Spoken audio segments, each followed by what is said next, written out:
eskerrik asko totxagatik, usteako osoko bilkurari hasiera emango dugu, honeko gai zerrendarekin. Buenos días a todos y todas.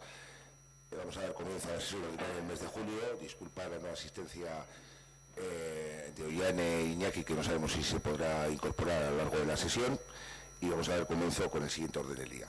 Lehenengo puntua, etxez etxeko laguntza zerbitzuaren mozioa, moción de servicio de domicilio, bigarren puntua, herritarrek parte hartzeko programa hartutako hiri antolamendu plan orokorraren aldaketa puntualarena, programa de participación ciudadana, la modificación puntual del plan general de ordenación urbana para actualizar la normativa reguladora de la actividad económica, hirugarren puntua, lankidetza hitzarmena Granada errekastoa daraman lurpeko galeria kudeatu zaindu eta kontserbatzeko orkoneatik igarotxean, convenio de colaboración para la gestión y vigilancia y conservación de la galería subterránea que conduce el arroyo Granada a su paso por la orkonera, laugarren puntua lankidetza protokoloa, ortuako udalerrian dagokion jabari publiko hidraulikoen ibilgailu eta etxetan batera esku hartzeko, protocolo de colaboración para intervenir conjuntamente los cauces, márgenes del dominio público hidráulico situado en el término municipal de Ortuella.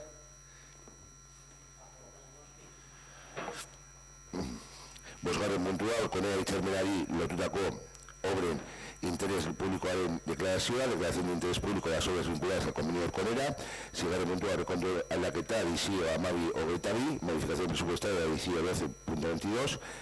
Zazpigarren puntua, esleizpena ortuako udalerriko parkea eta berdeguneak lerrokaratxeko zuaitzak, lorizainak eta bideak kontserbatzeko eta mantzeteko zerbitzuaren kontratuarena, adjudicación de contrato de servicio de conservación y mantenimiento de los parques y zonas verdes y ajardinadas.